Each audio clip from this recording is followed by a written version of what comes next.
نحمدہ ونصلی علی رسولہ الکریم اما بعد بسم اللہ الرحمن الرحیم اللہم صلی علی محمد وعلی آل محمد وبارک وسلم۔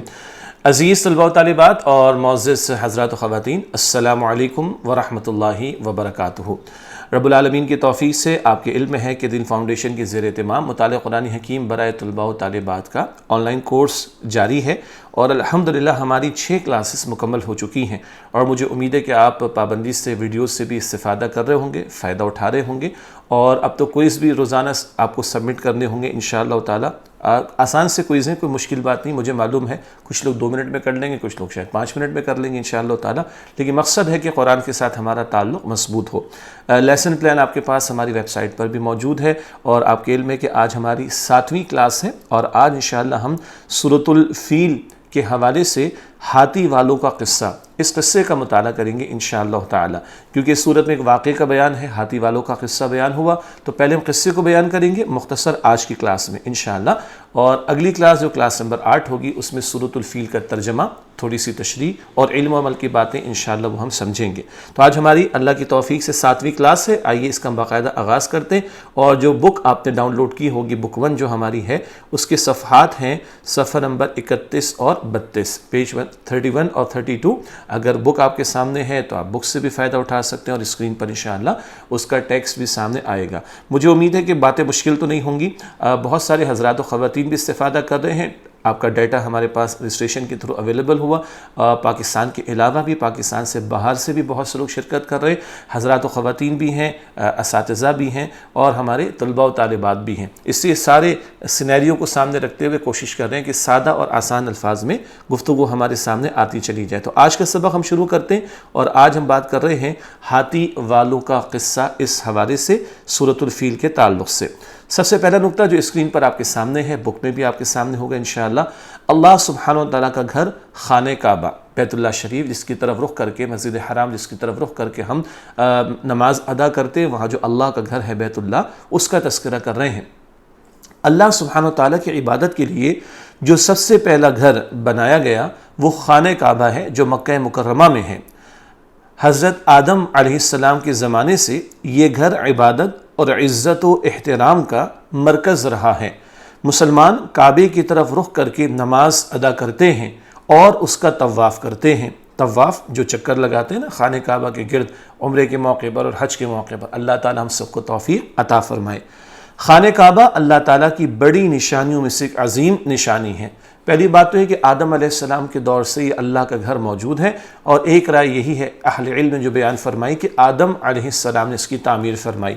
ویسے آپ کو یاد آ رہا ہوگا کہ ابراہیم علیہ السلام اور اسماعیل علیہ السلام نے بھی اس کی تعمیر فرمائی، وہ بعد کی بات ہے۔ اول آدم علیہ السلام کے عہد میں اس کی تعمیر کا معاملہ ہوا، اور شروع دن سے اللہ تعالیٰ کا یہ گھر عبادت کا اور عزت کا اور احترام کا مرکز رہا، اور بیت اللہ شریف کو اللہ تعالیٰ نے ہمیں قبلہ مقرر کیا، ہم اس کی طرف رخ کر کے نماز ادا کرتے ہیں اور اس کا طواف بھی کیا جاتا ہے، اور یہ اللہ تعالیٰ کی نشانیوں میں سے بہت عظیم نشانی ہے۔ اگلا نقطہ، حضرت نوح علیہ السلام کی قوم پر آنے والے طوفان کی وجہ سے خانہ کعبہ کی دیواریں گر گئی تھیں۔ اللہ سبحانہ وتعالی نے حضرت ابراہیم علیہ السلام کو وحی کے ذریعے خانہ کعبہ کی بنیادوں کی نشاندہی کی، یعنی واضح فرما دیا۔ چنانچہ انہی بنیادوں پر حضرت ابراہیم علیہ السلام اور ان کے بیٹے حضرت اسماعیل علیہ السلام نے خانہ کعبہ کی دیواریں بلند کی۔ نوح علیہ السلام کا جو قصہ ہے وہ ہم بعد میں پڑھیں گے انشاءاللہ تعالی۔ سورۃ الفاتحہ ہم پڑھ چکے ہیں اس آن لائن کورس میں، حصہ اول میں مطالعہ قرآن حکیم کے، اور اب ہم 10 صورتوں کا مطالعہ کریں گے، سورۃ الفیل سے لے کے سورۃ الناس تک۔ پھر آدم علیہ السلام کا قصہ ہے، نوح علیہ السلام کا قصہ، وہ تفصیل سے قصہ تو بعد میں آئے گا، لیکن آپ کو یاد ہوگا کہ نوح علیہ السلام کی قوم جب وہ شرک پر اڑی رہی تو اس قوم پر عذاب آیا تھا طوفان کا، اس کی وجہ سے خانہ کعبہ کی دیواریں وہ گر گئی تھیں۔ اللہ سبحانہ دیواریں جو گر گئیں تو ظاہری بات ہے کہ اس کی اب نشاندہی ضروری تھی تاکہ دوبارہ سے اس کی تعمیر کا معاملہ ہو سکے۔ یہ بات کے دور کی بات ہے کہ اللہ سبحانہ وتعالی نے حضرت ابراہیم علیہ السلام کو وحی کے ذریعے بتا دیا کہ خانہ کعبہ کی بنیادیں کہاں کہاں ہیں، اور ان کی نشاندہی اللہ تعالیٰ نے فرما دی۔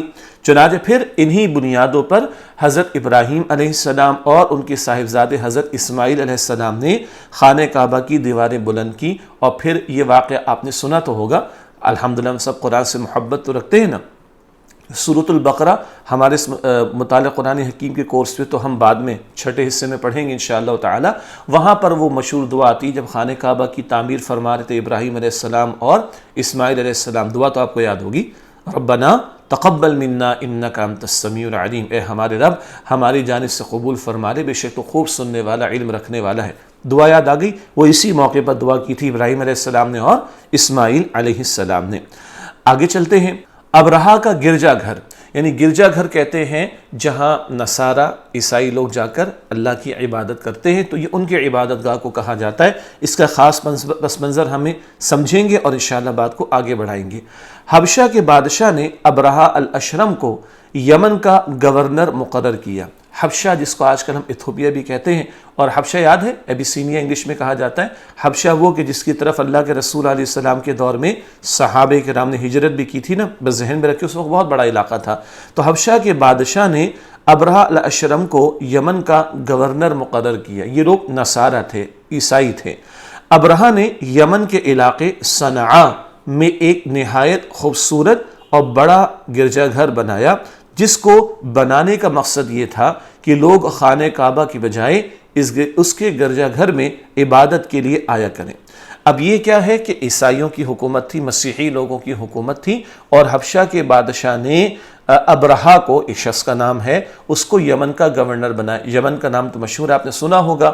یمن کے علاقے میں صنعاء کا علاقہ بہت خوبصورت ہے, اور ایک بڑا گرجا گھر وہاں پر بنایا. اس کا مقصد کیا تھا کہ لوگ خانہ کعبہ کی بجائے اس کے گرجا گھر میں آ کر عبادت کریں. اس میں ایک اور بھی پہلو ہے, وہ بعد میں تشریح میں انشاءاللہ ہم آپ کے سامنے رکھیں گے, کہ ایک اہم نقطہ یہ تھا کہ مکہ مکرمہ میں خانہ کعبہ کی وجہ سے قریش کے قبیلے کے لوگوں کو بڑی عزت حاصل تھی, اور یہ تجارت کرتے تھے, دور دراز کے علاقوں میں جاتے تھے, اور اس خانہ کعبہ کی وجہ سے ان کی عزت کی جاتی تھی.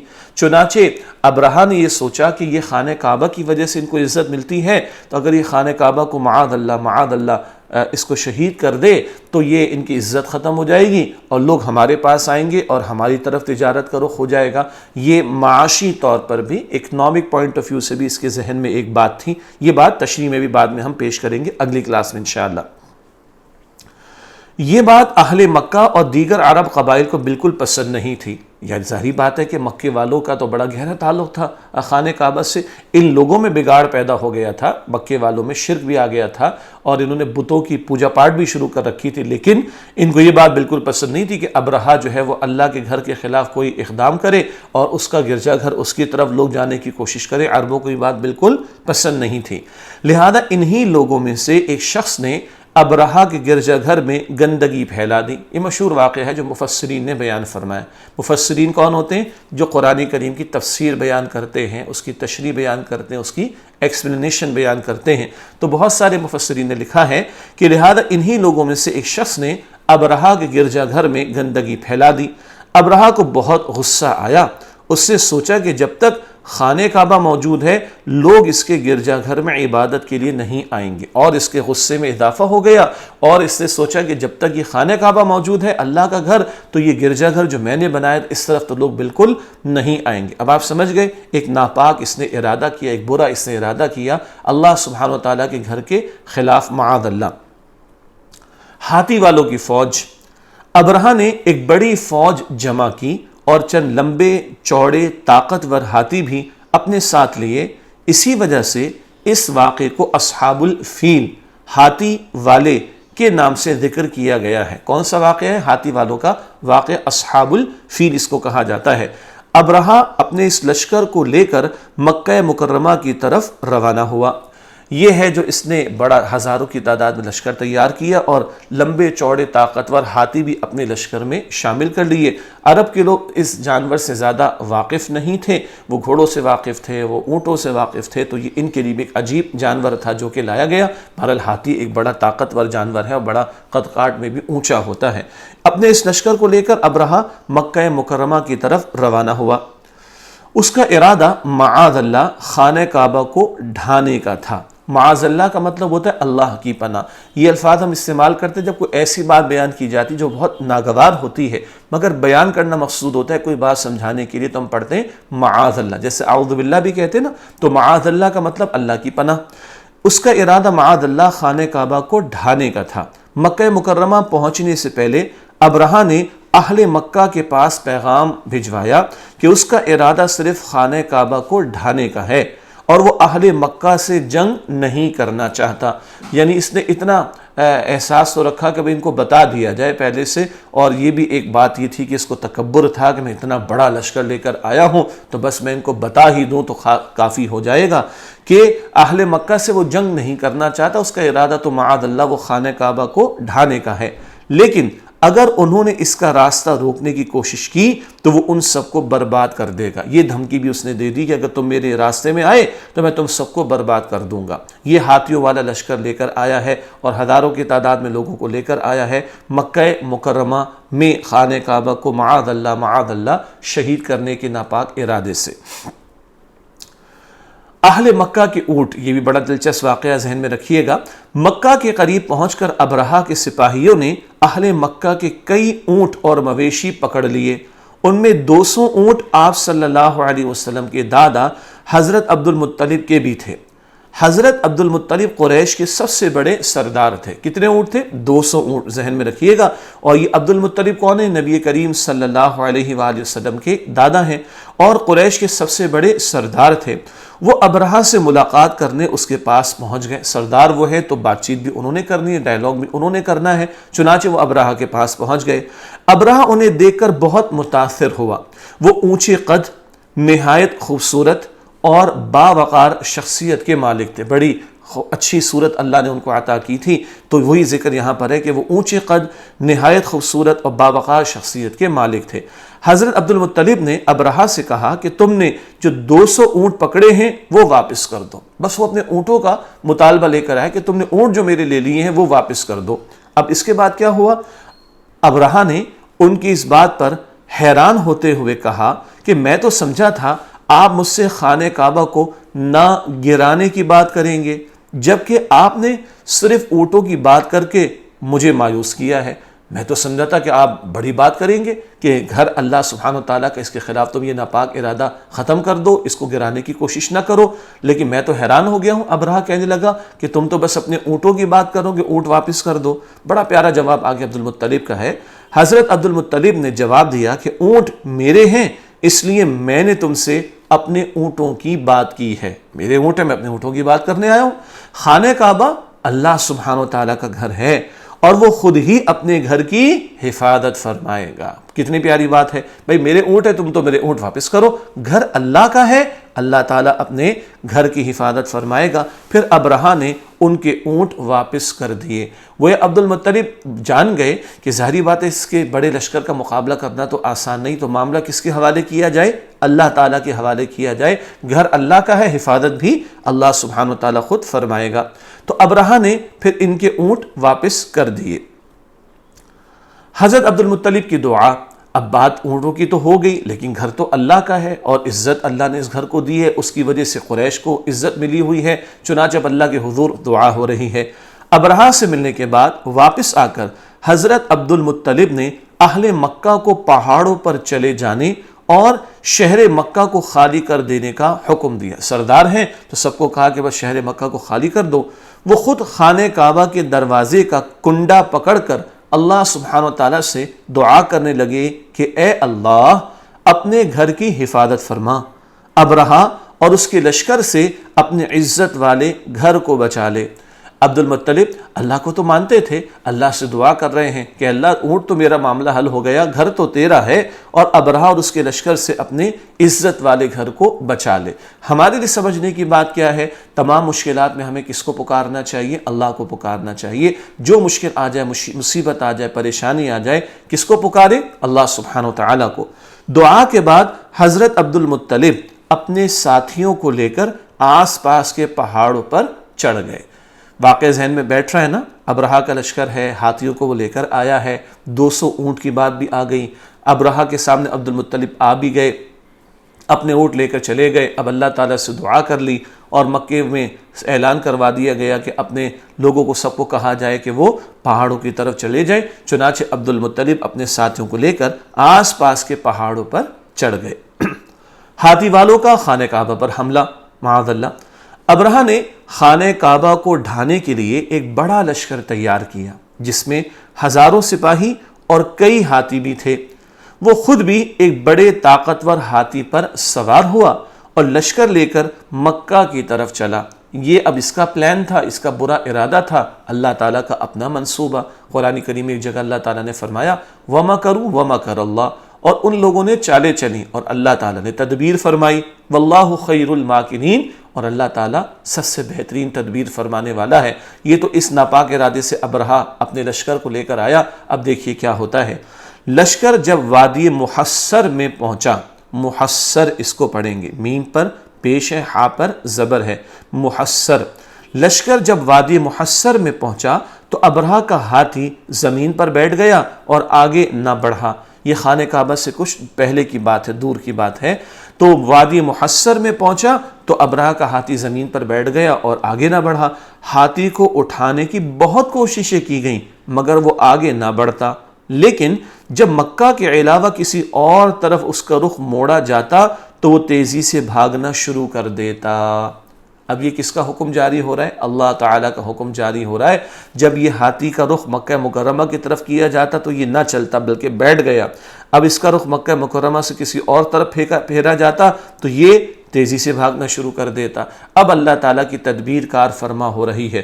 لوگوں کے اپنے پلان ہوتے ہیں، لوگوں کے اپنے منصوبے ہوتے ہیں، لیکن اللہ سبحانہ وتعالیٰ کا اپنا پلان ہوتا ہے، اللہ سبحانہ وتعالیٰ کا اپنا منصوبہ ہوتا ہے، اور اصل حکم کس کا؟ اللہ کا سبحانہ وتعالیٰ۔ چنانچہ جب مکہ کے علاوہ کسی اور طرف اس ہاتھی کا رخ موڑا جاتا تو وہ تیزی سے بھاگنا شروع کر دیتا۔ ہاتھی والوں کا انجام، اب اللہ تعالیٰ کی تدبیر، اس کے مطابق معاملہ ہو رہا ہے۔ اسی دوران دیکھتے ہی دیکھتے فضا میں سمندر کی جانب سے پرندوں کا جھنڈ برآمد ہوا، جھنڈ بڑی تعداد۔ اسی دوران میں دیکھتے ہی دیکھتے فضا میں سمندر کی جانب سے پرندوں کا جھنڈ برآمد ہوا اور سارے لشکر پر چھا گیا۔ اب آپ کہیں گے یہ مکہ مکرمہ میں سمندر کہاں سے آ گیا؟ بالکل مکہ مکرمہ میں سمندر نہیں، جدہ کے ساتھ تو سمندر لگتا ہے نا، تو جدہ تو چند کلومیٹر دور کی بات ہے، اور دور سے دیکھیں تو پرندوں کا آنا نظر آنا سب کے لیے ممکن ہے۔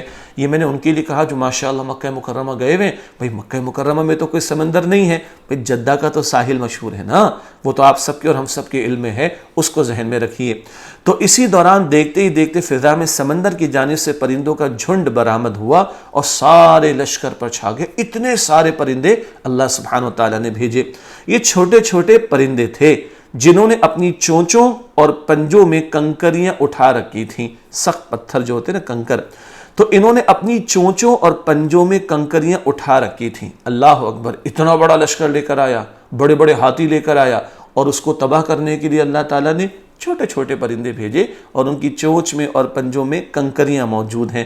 ان پرندوں نے اللہ سبحانہ وتعالیٰ کے حکم سے یہ کنکریاں ابرہہ کے لشکر پر پھینکنا شروع کر دیں۔ پرندے اللہ نے بھیجے، اللہ کے حکم سے وہ کنکریاں برسا رہے ہیں۔ اللہ تعالیٰ اور قوموں کو بھی برباد کر چکا۔ یہ قرآن حکیم میں واقعات آتے ہیں جو ہم حصہ اول میں بعد میں پڑھیں گے انشاءاللہ۔ اس لشکر کے لیے کیا ہوا؟ چھوٹے چھوٹے پرندے، کنکریاں ان کی چونچ میں ہیں، پنجوں میں ہیں، اور ابرہہ کے لشکر پر پھینکنا انہوں نے شروع کر دی۔ جس کسی کو بھی کنکری لگتی وہ پگھل جاتا، اللہ اکبر، وہ پگھل جاتا، اس کا گوشت جھڑ جاتا اور بالآخر وہ مر جاتا۔ اللہ اکبر کبیرہ۔ اتنے بڑے لشکر کو تباہ کرنے کے لیے کوئی بہت بڑا اہتمام نہ ہوا، چھوٹے پرندے بھیجے گئے، کنکریاں برسائی گئی اور ان کے گوشت جھڑ گئے اور یہ لوگ مار دیے گئے۔ یہ ان کا انجام بیان ہو رہا ہے۔ پورے لشکر میں بھگدڑ مچ گئی، بھگدڑ افراتفری، کوئی ادھر بھاگ رہا ہے کوئی ادھر بھاگ رہا ہے، بھگدڑ مچ جانا۔ پورے لشکر میں بھگدڑ مچ گئی اور سب کافر ہلاک ہو گئے۔ خود ابرہہ کا بھی برا انجام ہوا، اس کی انگلیوں کے پور جھڑ گئے۔ یہ انگلیوں کے پور یہ کہلاتے ہیں، یہ فنگر پرنٹس ہوتے ہیں نا ان پر، انگلیوں کے پور یہ کہلاتے ہیں، جھڑ گئے۔ اور صنعاء پہنچتے پہنچتے اس کی حالت بگڑ گئی۔ وہ یمن کا علاقہ جہاں سے یہ آیا تھا، صنعاء پہنچتے پہنچتے اس کی حالت بگڑ گئی، پھر اس کا سینہ پھٹ گیا، دل باہر نکل آیا اور وہ مر گیا۔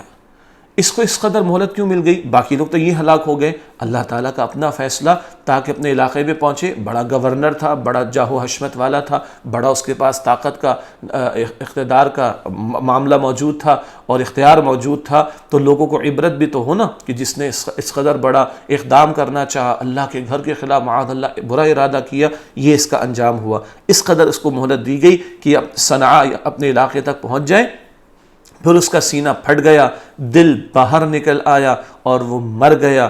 باقی لوگوں کے بھی جسم کے اجزاء اس طرح بکھر گئے جیسے کھایا ہوا بھوسا ہو۔ جیسے وہ گائے بھوسا کھاتی ہے، جانور بھوسا کھاتا ہے، اس کے بعد وہ ذرات کیسے ہوتے، ایسے اللہ تعالیٰ نے ان کو ریزہ ریزہ کر دیا۔ یہ ان ہاتھی والوں کا انجام ہوا۔ قصہ اگر ذہن میں بیٹھ گیا تو اگلی کلاس میں سورہ فیل کا ترجمہ اور اس کی تشریح کو سمجھنا ہم سب کے لیے انشاءاللہ تعالیٰ آسان ہوگا۔ آج کے اس قصے میں آخری بات کیا ہے؟ ہاتھی والوں کا انجام، اور اس کے بعد انشاءاللہ تعالیٰ ہم پڑھیں گے کہ اس میں ہمارے لیے سبق کیا ہے۔ انجام کیا ہوا ہاتھی والوں کا؟ اہل مکہ نے سارا منظر اپنی آنکھوں سے دیکھا اور یاد رکھا۔ یہ بڑا واقعہ ہو گیا اہل مکہ کے سامنے، اور اس دور میں تاریخ سیٹرڈے سنڈے یا جنوری کی پہلی اور دوسری تاریخ سے یاد نہیں رکھی جاتی تھی۔ اس دور میں تاریخ مرتب ہوتی تھی، یاد رکھی جاتی تھی بڑے واقعات کے ذریعے۔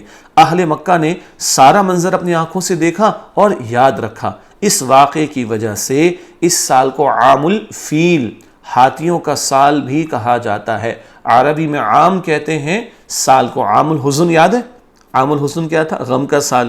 یہ کیا ہے؟ عام الفیل، ہاتھیوں کا سال بھی کہا جاتا ہے۔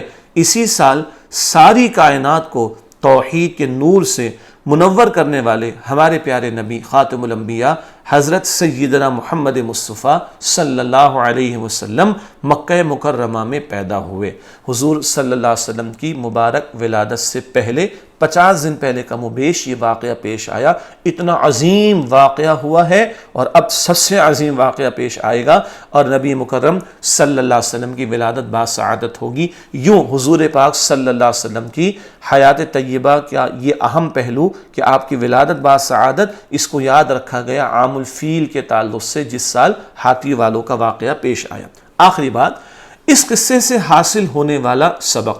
قصہ تو یاد پہلے بھی ہوگا، آپ کو مجھے پتا ہے، خاص طور پر بچوں کی میں بات کر رہا ہوں، لیکن آج پھر ہم نے سن لیا، تازہ ہو گیا۔ اب اس سے لیسن کیا مل رہا ہے اور اس سے رہنمائی کیا مل رہی ہے، سبق کیا مل رہا ہے، آئیے اس کو سمجھتے ہیں۔ اس سے ہمیں یہ سبق ملا کہ جس طرح اس واقعے میں اللہ سبحانہ و تعالیٰ نے خود اپنے گھر کی معجزانہ طریقے سے حفاظت فرمائی، وہ آئندہ بھی اپنے گھر کی حفاظت فرماتا رہے گا۔ معجزانہ طریقے سے جو سمجھ ہی نہ آ سکے لوگوں کو، لوگ عاجز ہو جائیں، لوگوں کی عقل دنگ رہ جائے، ہاں اللہ نے معجزانہ طریقے سے اپنے گھر کی حفاظت فرمائی، وہ آئندہ بھی اپنے گھر کی حفاظت فرماتا رہے گا۔ جو لوگ اللہ سبحانہ و تعالیٰ کے گھر اور دین کو معاذ اللہ مٹانے کی سازشیں کر رہے ہیں، وہ کبھی اپنے برے مقصد میں کامیاب نہیں ہوں گے۔ یہ واقعہ، یہ قصہ ہمیں سمجھا رہا ہے، اللہ نے اپنے گھر کی حفاظت فرمائی، وہ اپنے گھر کی طرح اپنے دین کی بھی حفاظت فرمائے گا۔ تو جو لوگ اللہ سبحانہ وتعالیٰ کے گھر اور دین کو معاذ اللہ مٹانے کی سازشیں کر رہے ہیں، وہ کبھی اپنے برے مقصد میں کامیاب نہیں ہوں گے۔ اللہ سبحانہ وتعالیٰ انہیں ناکام اور تباہ کر دے گا۔